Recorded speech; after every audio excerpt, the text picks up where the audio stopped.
ठीक है, तो बोर्ड पर आइए, आप लोग बोर्ड पे ध्यान दीजिए।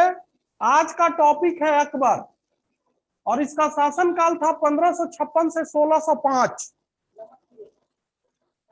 1556 से 1605। तो अकबर के संपूर्ण शासनकाल को यहां पर मैं आपको उसके संपूर्ण शासनकाल को कुछ कुछ खंडों में विभाजित करके बताऊंगा, ताकि आपको समझने में कोई परेशानी न हो और आप उसके जीवन के विभिन्न पहलुओं के बारे में अच्छे से समझ सकें, जान सकें। और आगे और ये आपको मतलब उसके विषय में या उससे संबंधित सवाल को भी हल करने में आपको मदद करेगा। तो सबसे पहले मैं अकबर के विषय में उसके परिचय के रूप में शुरू करता हूं। परिचय, तो यहां देखिएगा आप लोग, अकबर का जन्म 15 अक्टूबर 1542। 15 अक्टूबर 1542 कहाँ हुआ? स्थान अमरकोट। ये अमरकोट में राणा बिरसाल का महल, अमरकोट के राणा बिरसाल का महल, बिरसाल, अमरकोट के राणा बिरसाल का महल।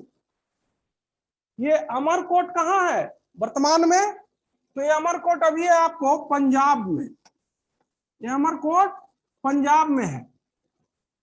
अमरकोट के राणा बिरसाल के महल में 15 अक्टूबर 1542 को अकबर का जन्म हुआ। ठीक है, पिता का नाम हुमायूं, माता हमीदा बानो बेगम। हुमायूं की माता का नाम था हमीदा बानो बेगम, जो फारस की रहने वाली थी। कहां की रहने वाली थी? फारस। वर्तमान में फारस ईरान को कहते हैं। ठीक है, अब आते हैं पालन पोषण। अकबर का पालन पोषण जिस महिला ने किया था, उस महिला का नाम था माहम अनगा। माहम अनगा जो अकबर की धाय मां थी, वो उस महिला ने अकबर का पालन पोषण किया। अकबर इनका बहुत ज्यादा सम्मान भी करता था। ठीक है, अब आते हैं बचपन में ही, यहां मैं आप लोगों को बताना चाहता हूं कि बचपन में ही अकबर के साथ या अकबर के जीवन में एक बहुत बड़ा ट्रेजेडी होता है। जैसा कि पहले आप लोगों ने देखा होगा कि हुमायूं ने अपने भाइयों के बीच साम्राज्य का बंटवारा कर दिया था, और उसके बावजूद उस हुमायूं के भाई हुमायूं के प्रति प्रतिद्वंदिता की भावना रखते थे, शत्रुता की भावना रखते थे। और जब हुमायूं को भारत से भागना पड़ा, तो यह उत्तर पश्चिम सीमा की ओर गया, जहां इसका भाई पहले से कामरान, कामरान जो था वो काबुल का शासक था। तो कामरान, जब हुमायूं को भारत से विस्थापित कर दिया जाता है, तो कामरान द्वारा उसका सहयोग करने के बजाय उसके साथ शत्रुता की भावना प्रदर्शित की जाती है। और यहां तक कि कामरान ने अकबर के पुत्र हुमायूं के पुत्र को यानी अकबर को बचपन में बंदी बना लिया। और कुछ इतिहासकारों ने कहा है कि जब हुमायूं काबुल की ओर बढ़ा सैन्य आक्रमण के लिए, तो काबुल के जो दीवार थी, बाहरी दीवार पर उसने क्या किया था कामरान ने, कि अकबर को वहां पे बांधकर दीवार पर ही लटका दिया था। तो सोचिए कि प्रारंभ में ही अकबर का जीवन बड़ा संकटपूर्ण स्थितियों से गुजरा। खैर, अब आते हैं शासक बनने के पूर्व। यहां ध्यान से देखिएगा, शासक बनने के पूर्व गजनी और लाहौर का सूबेदार बना। अकबर जब भारत का शासक बना, तो शासक बनने से पूर्व उसके पिता हुमायूं ने उसे गजनी और लाहौर, ये दो प्रमुख प्रांत थे भारत के उत्तर पश्चिमी सीमा क्षेत्र में, उसका सूबेदार बनाया। और एक सूबेदार के रूप में अकबर ने अपनी प्रशासनिक और सैनिक क्षमता का बड़ा ही उत्कृष्ट नमूना पेश किया था। तो अब यहां के बाद हम आते हैं यहाँ हुमायूं की मृत्यु के समय कालानौर में अकबर अफगान विद्रोहियों के साथ युद्ध कर रहा था। जैसा कि आपको बताया गया है कि हुमायूं जब दोबारा सत्ता प्राप्त करता है, तो सत्ता प्राप्त करने अर्थात दिल्ली पर वो अधिकार करने में सफल हो जाता है, लेकिन अफगानों को अभी तक या पूरी तरह वह समाप्त करने में सफल नहीं हो पाता है। परिणाम स्वरूप भारत के विभिन्न भागों में अफगान चुनौती वर्तमान थी, व्याप्त थी और अफगानों के साथ संघर्ष हो रहा था। और उस समय जिस समय हुमायूं दिल्ली में दिनपनाह भवन की सीढ़ियों से गिरकर हुमायूं की जब मृत्यु हो जाती है, तो उस समय अकबर जो था वो कालानौर में अफगान विद्रोहियों के साथ युद्ध कर रहा था। तो यहां तक आप लोग समझ गए होंगे। अकबर के प्रारंभिक जीवन के विषय में यहां हम बता रहे हैं आपको। ठीक है, आगे अब बढ़ते हैं।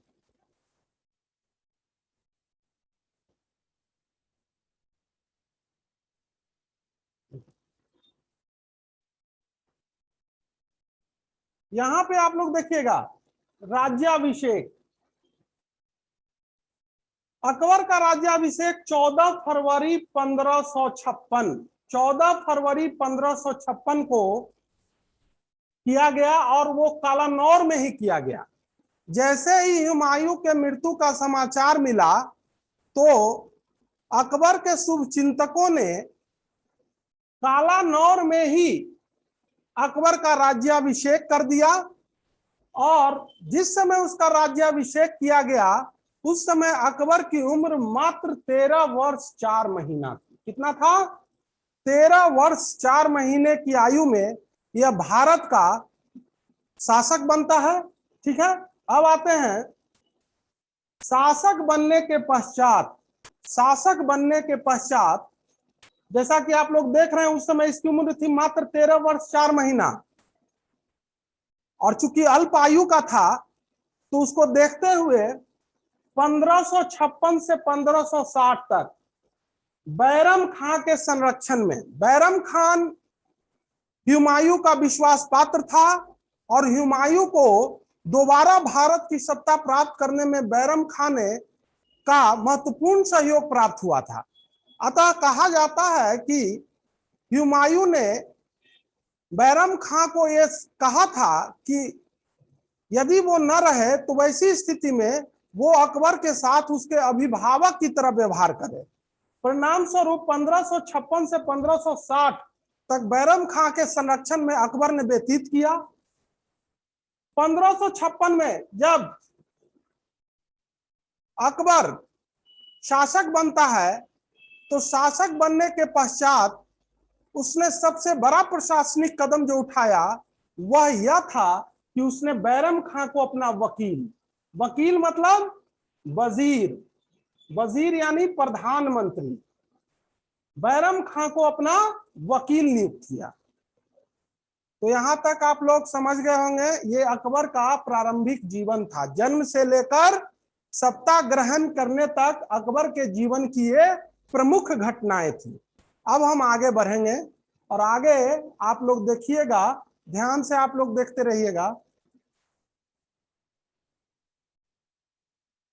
अब यहाँ पे बोर्ड पे आप लोग देखिएगा, यहाँ पे लिखा हुआ है चुनौतियां। यहाँ पे लिखा हुआ है चुनौतियां, चैलेंजेस। ये चुनौतियों का मतलब है कि अकबर जिस समय शासक बना उस समय एक शासक के तौर पर उसके सामने कौन सी प्रमुख चुनौती थी, अर्थात उसे किस प्रकार की समस्याओं से निपटना पड़ा।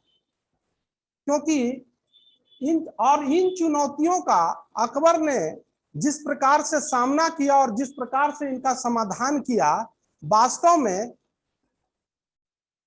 इससे अकबर के शासकीय गुणों का भी हमें आभास होता है। इसलिए आप इसे ध्यान से देखिएगा। तो अकबर के सामने उस समय सबसे प्रमुख चुनौती थी अफगान चुनौती। क्या थी? अफगान चुनौती। अफगान चुनौती इसलिए कि यद्यपि हुमायूं ने अफगानों को पराजित कर दोबारा मुगल सत्ता की स्थापना कर दी थी, लेकिन अफगानों का पूरी तरह से सफाया नहीं हुआ था। अभी भी अफगान भारत की एक प्रमुख राजनीतिक शक्ति के रूप में स्थापित थे और जब तक अफगानों का पूर्णतः उन्मूलन नहीं कर दिया जाता, तब तक मुगल सत्ता को स्थिरता प्राप्त नहीं हो सकती थी। और दूसरी ओर अफगान भी एक निर्णायक संघर्ष के लिए अपने आप को तैयार कर रहे थे। तो इस प्रकार अकबर के सामने सबसे प्रमुख चुनौती थी अफगान चुनौती। अफगान चुनौती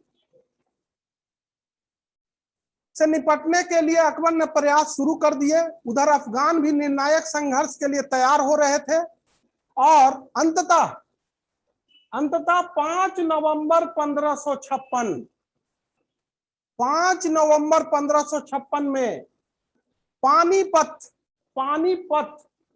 के मैदान में मुगलों और अफगानों की फौज आमने सामने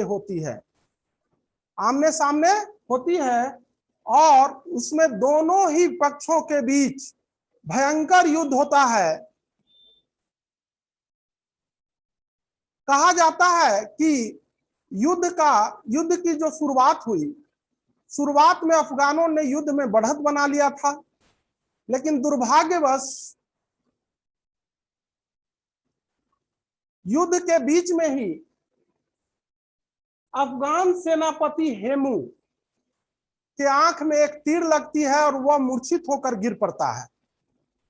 परिणाम स्वरूप अफगानों की सेना में भगदड़ मच जाती है और अफगानों की पराजय हो जाती है। तो इस प्रकार 5 नवंबर 1556 को पानीपत के द्वितीय युद्ध में मुगलों ने अफगानों को पराजित किया।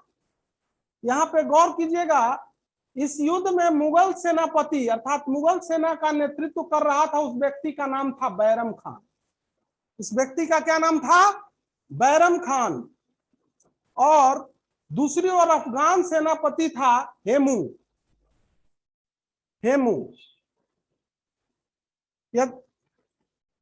बैरम खान ने अपनी साहस, धैर्य और पराक्रम के बदौलत अफगानों को पराजित किया और मुगलों को एक बार पुनः भारत से विस्थापित होने से बचा लिया।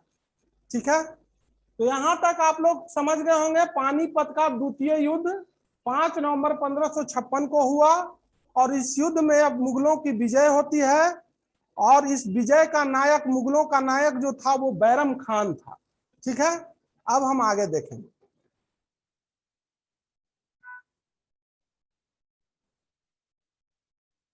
अब यहां पे आगे बढ़ने से पहले मैं आप लोगों के बीच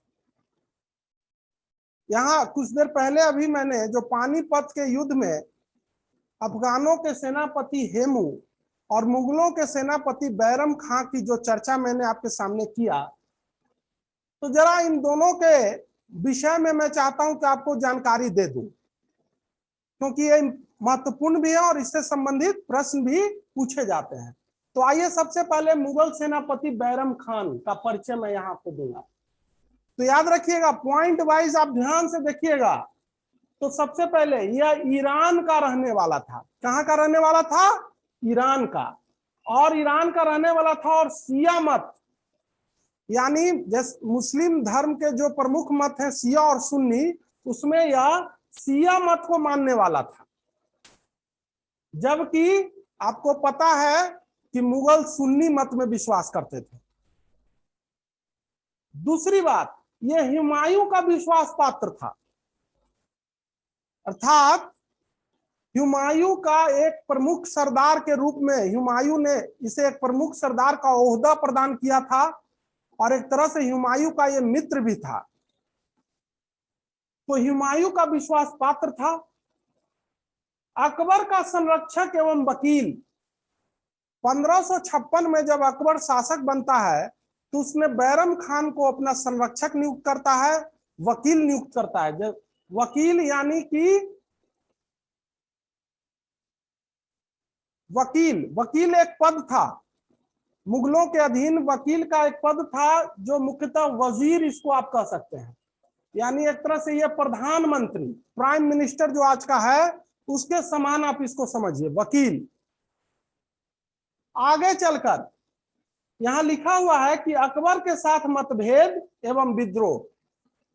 आगे चलकर बैरम खां का अकबर के साथ मतभेद हो जाता है और बैरम खां द्वारा अकबर के खिलाफ विद्रोह भी किया जाता है, लेकिन पुनः यह अकबर के सामने आत्मसमर्पण करता है और अकबर इसके साथ बड़े सम्मान से व्यवहार करता है। तो यहां मैं आपको बताता हूं बड़ा ही संक्षिप्त रूप से कि अकबर के साथ इसका मतभेद क्यों हुआ। तो जैसा कि मैंने आपको बताया कि 1556 से 1560 तक यह अकबर का संरक्षक था। चूंकि अकबर अल्पायु था, कम उम्र का था, तो अकबर के संरक्षक के तौर पर बैरम खान ने स्वतंत्र रूप से अनेक निर्णय लिए, बड़े बड़े फैसले यह स्वतंत्र रूप से करने लगा था। परिणाम स्वरूप इसके खिलाफ सरदारों के एक गुट में ईर्ष्या उत्पन्न हुई और वे लोग इससे ईर्ष्या करने लगे और इसके खिलाफ षड्यंत्र करने लगे और वे लोग बार बार बादशाह को यानी अकबर को इसके खिलाफ भड़काने लगे। ये एक बात हुई। दूसरी बात यह था जो बैरम खां की नासमझी कहिए या इसकी अदूरदर्शिता, ये इस बात को थोड़े देर के लिए भूल गया था कि अकबर वास्तव में मुगल साम्राज्य का शासक अकबर है। दूसरी बात, अकबर अब धीरे धीरे जवान हो रहा था, तो जैसे जैसे अकबर जवान हो रहा था प्रशासन में उसकी समझने की शक्ति बढ़ रही थी और बैरम खां इस बात के लिए तैयार नहीं था कि वो अकबर की हर बात को स्वीकार करे। अतः कई बार किसी मुद्दे पर इसका अकबर से मतभेद हो जाया करता था और वैसी स्थिति में भी बैरम खां अपनी बातों पर अड़ा रहता था।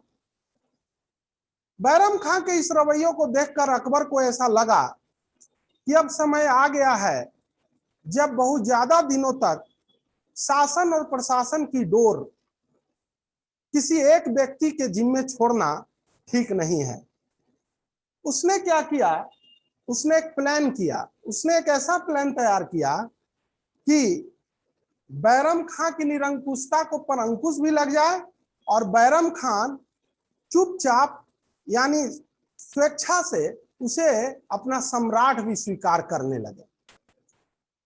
तो उसने क्या किया कि शिकार के बहाने वह आगरा से निकल गया और आगरा से निकलकर वह दिल्ली चला आया और दिल्ली आकर उसने यह फरमान जारी किया, सभी सरदारों के नाम उसने यह फरमान जारी किया कि वो जल्द से जल्द दिल्ली आकर अपनी निष्ठा का प्रदर्शन या अपनी निष्ठा सम्राट के सामने प्रकट करें।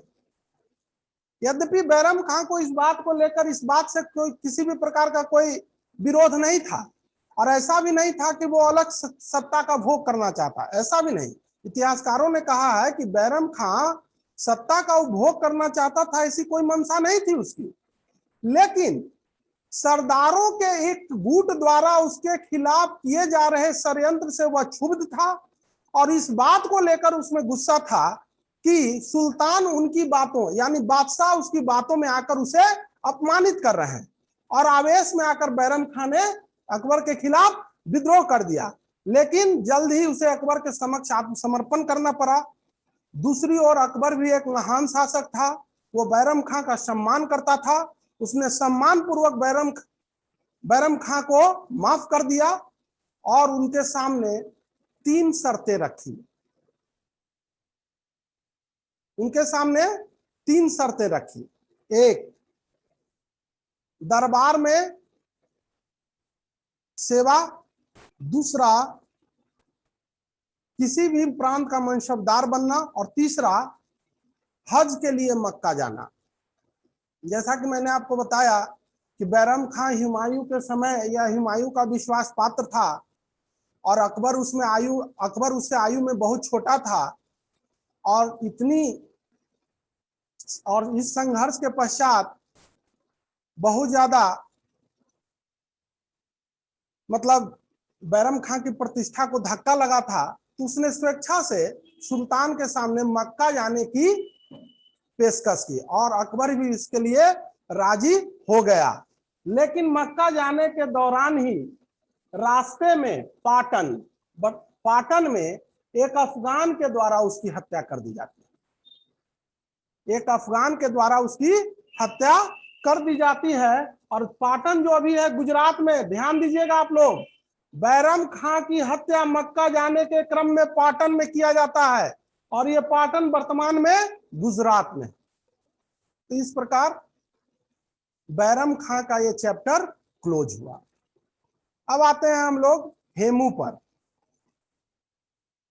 हेमू पर देखिए, हेमू कहा जाता है कि मध्यकालीन भारत में हेमू नाम का जो चरित्र था, इसने एक सेंसेशन पैदा किया था। सेंसेशन इसलिए कहते हैं क्योंकि इसका उभार बड़ा ही संक्षिप्त समय में हुआ था, और बड़े ही छोटे समय के लिए यह लाइमलाइट जिसको कहते हैं, यानी कि ये फ्रंट पे आता है। और कहा जाता है कि हेमू ने अपनी वीरता और कौशल के द्वारा ऐसा लगने लगा था कि एक बार पुनः शेरशाह की तरह हेमू मुगलों को भारत से बाहर कर देगा। तो आइए हेमू के विषय में कुछ जानकारी है जो आप लोग देखिए। तो सबसे पहली बात, हेमू के विषय में सबसे पहली बात आप लोग याद देखिए, यहाँ पे लिखा हुआ है इस्लाम शाह के अधीन बाजार अधीक्षक, मार्केट सुपरिटेंडेंट, बाजार अधीक्षक के पद पर नियुक्त हुआ। इस्लाम शाह यानी ये इस्लाम शाह जो था वही था जो शेरशाह यानी शेरशाह के पुत्र। इस्लाम शाह के दौरान यह बाजार अधीक्षक के पद पर नियुक्त किया जाता है। अपनी योग्यता एवं ईमानदारी के कारण, इसकी योग्यता एवं ईमानदारी के कारण आदिल शाह सूर ने इसे वजीर नियुक्त किया। वजीर यानी कि सेनापति, प्रधानमंत्री जो कह सकते हैं, इसे अपना वजीर नियुक्त किया। ठीक है। 7 अक्टूबर 1556 हेमू द्वारा दिल्ली पर कब्जा तथा अपने को एक स्वतंत्र शासक घोषित किया एवं विक्रमादित्य की उपाधि धारण की। याद ध्यान से देखिएगा आप लोग, वजीर बनने के बाद 7 अक्टूबर 1556 को हेमू ने दिल्ली पर कब्जा कर लिया और स्वयं को एक स्वतंत्र शासक घोषित किया तथा हेमचंद्र विक्रमादित्य की उपाधि धारण की। इस प्रकार यह विक्रमादित्य की उपाधि धारण करने वाला भारत का 14वां हिंदू शासक बना। भारत का 14वां हिंदू शासक था जिसने विक्रमादित्य की उपाधि धारण की। और 1556 पानीपत के द्वितीय युद्ध में ये मारा जाता है। तो इस प्रकार बड़ा ही संक्षिप्त रहा इसका जीवन काल, लेकिन अपने संक्षिप्त जीवन काल में हेमू ने अपने वीरता और साहस का जबरदस्त परिचय दिया था। और जैसा कि मैंने आपको बताया कि ऐसा लगने लगा था कि पुनः एक बार हेमू मुगलों को भारत की सत्ता से बेदखल कर देगा, लेकिन दुर्भाग्य से वो इसमें सफल नहीं हो सका। और कहा यह जाता है कि पानीपत की द्वितीय युद्ध में मुगलों की विजय को ईश्वर ने भी एक दैवी विजय माना था।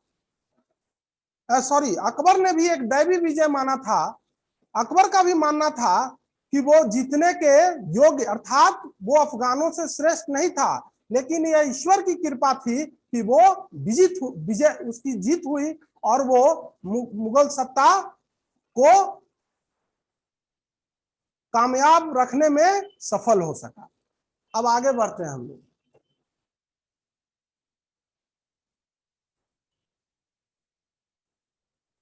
अब यहां से अभी मैंने आप लोगों के बीच अकबर का परिचय आपके सामने रखा। दूसरा, अकबर का परिचय और पानीपत का द्वितीय युद्ध। पानीपत के युद्ध के दो नायकों बैरम खां और हेमू, इन दोनों के विषय में मैंने आपके सामने प्रमुख तथ्यों को रखा। अब आते हैं अकबर का साम्राज्य विस्तार। अकबर से संबंधित जो अगला टॉपिक है वो है अकबर का साम्राज्य विस्तार। अर्थात अकबर ने भारत में मुगल साम्राज्य के विस्तार हेतु कौन कौन से युद्ध लड़े और किन किन क्षेत्रों पर विजय प्राप्त किया, यह जानकारी आपको यहां से मिलेगी। तो सबसे पहले अकबर का पहला सैन्य अभियान था 1561 मालवा के विरुद्ध। ध्यान से देखिएगा आप लोग, अकबर का पहला सैन्य अभियान 1561 मालवा के विरुद्ध, और इस समय मालवा का शासक था बाज बहादुर। मालवा का शासक कौन था? बाज बहादुर। और इस युद्ध में मुगल सेनापति था आदम खां। इस युद्ध में मुगल सेनापति था आदम खां। यहां पर मैं एक बात और आपको बताऊंगा, और वो कि ये बाज बहादुर के साथ, बाज बहादुर की पत्नी थी रूपमती। उस समय बाज बहादुर और रूपमती का प्रेम प्रसंग बड़ा चर्चित रहा है। तो बाज बहादुर की पत्नी का रूपमती कहा जाता है कि यह अपूर्व सुंदरी थी। जब आदम खां ने मालवा को विजिट कर लिया तो बाज बहादुर भाग गया। बाज बहादुर भाग गया और महल में सिर्फ महिलाएं बच गई। तो रूपमती के सामने यह प्रस्ताव रखा गया कि वह आदम खां के को अपना पति स्वीकार कर ले या उसके साथ रहना स्वीकार कर ले। लेकिन ये इतनी सम्मानित और आत्म गौरवान्वित महिला थी कि इसने आदम खां के साथ जाने के बजाय आत्महत्या करना बेहतर समझा। आत्महत्या। तो रूपमती आत्महत्या कर लेती है। ठीक है। अब आते हैं अकबर का दूसरा विजय 1561। 1561 में ही अकबर ने चुनार का विजय किया। चुनार, इससे पहले भी हम बता चुके हैं, ये वही चुनार है जो शेर शाह, जहां से शेर शाह ने अपने राजनीतिक जीवन की शुरुआत की थी। और वर्तमान में यह कहां है? रोहतास। ये अपने बिहार के रोहतास में। तो चुनार की विजय, और इस विजय में मुगल सेनापति था आसफ खां। याद रखिएगा, चुनार विजय में मुगल सेनापति आसफ खां। उसी प्रकार 1564 में शेर शाह ने अकबर ने गोंडवाना विजय किया। गोंडवाना मध्य भारत में स्थित है गोंडवाना विजय। और इस गोंडवाना विजय में भी मुगल सेनापति था आसफ खां। गोंडवाना विजय 1564, मुगल सेनापति आसफ खां, याद रखिएगा। उस समय गोंडवाना में रानी दुर्गावती का शासन था। रानी दुर्गावती अपने अल्पवयस्क पुत्र के संरक्षिका के तौर पर शासन कर रही थी। और कहा जाता है कि दुर्गावती ने बड़े ही दिलेरी और वीरता के साथ मुगल फौज का सामना किया और अंततः लड़ते हुए युद्ध भूमि में वो मारी गई। इसीलिए आज भी दुर्गावती का नाम बड़े सम्मान से लिया जाता है। अब आते हैं मालवा और चुनार और गोंडवाना के बाद अकबर का जो सैन्य अभियान था वो राजपूताना यानी राजस्थान। राजस्थान को राजपूताना के नाम से भी जाना जाता है। इतिहास में राजस्थान पर केंद्रित हुआ। अकबर राजस्थान के राजपूत राज्यों पर अपना नियंत्रण स्थापित करना चाहता था। राजस्थान की सामरिक महत्ता और व्यापारिक महत्ता को देखते हुए